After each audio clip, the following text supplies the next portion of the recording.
Assalamualaikum warahmatullahi wabarakatuh.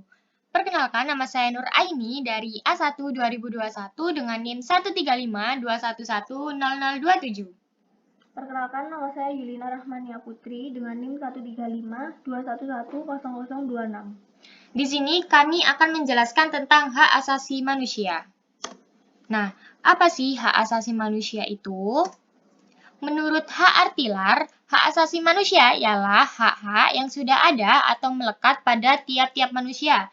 Dan juga tanpa mempunyai hak itu, maka pada tiap manusia tidak dapat hidup selayaknya manusia. Hak itu didapatkan sejak lahir ke dalam dunia.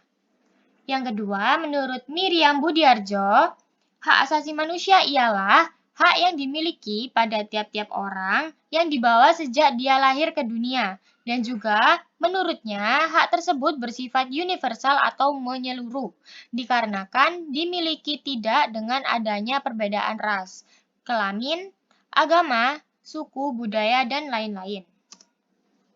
HAM secara umum dapat diartikan sebagai hak-hak yang melekat pada diri segenap manusia, sehingga mereka diakui keberadaannya tanpa membedakan seks, ras, warna kulit, bahasa, agama, politik, kewarganegaraan, kekayaan, dan kelahiran.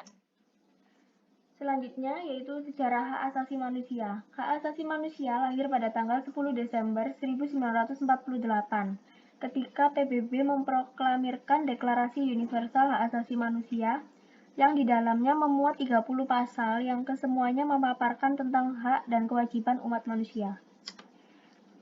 Apa saja macam-macam hak asasi manusia? Yang pertama, hak asasi pribadi atau personal right, yaitu hak kebebasan untuk bergerak, berpergian, dan berpindah-pindah tempat, hak kebebasan mengeluarkan atau menyatakan pendapat, hak kebebasan memilih dan aktif di organisasi atau perkumpulan, hak kebebasan untuk memilih, memeluk, dan menjalankan agama dan kepercayaan yang diyakini masing-masing. Kemudian, hak asasi politik atau political right. Yang pertama, hak untuk memilih dan dipilih dalam suatu pemilihan. Yang kedua, hak ikut serta dalam kegiatan pemerintahan. Yang ketiga, hak membuat dan mendirikan parpol atau partai politik dan organisasi politik lainnya. Yang keempat, hak untuk membuat dan mengajukan suatu usulan petisi. Yang kelima, hak asasi hukum atau legal equality right. Yang keenam, hak mendapatkan perlakuan yang sama dalam hukum dan pemerintahan. Yang keenam, hak untuk menjadi pegawai negeri sipil atau PNS. Yang ketujuh, hak mendapatkan layanan dan perlindungan hukum. Nah, selanjutnya ada hak asasi ekonomi atau property right.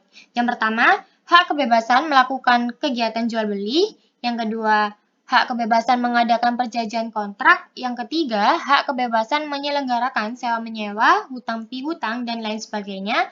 Yang keempat, hak kebebasan untuk memiliki sesuatu. Dan yang terakhir, hak memiliki dan mendapatkan pekerjaan yang layak. Kemudian, hak asasi peradilan atau procedural right. Yang pertama, hak mendapatkan pembelaan hukum di pengadilan. Yang kedua, hak persamaan atas perlakuan penggeledahan, penangkapan, penahanan, dan penyelidikan di mata hukum. Yang ketiga, hak asasi sosial budaya atau social cultural right.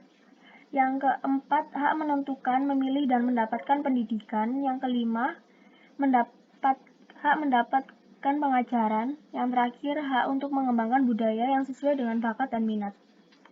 Nah, itu tadi penjelasan tentang hak asasi manusia, dan apabila ada salah kata, mohon dimaafkan. Wassalamualaikum warahmatullahi wabarakatuh.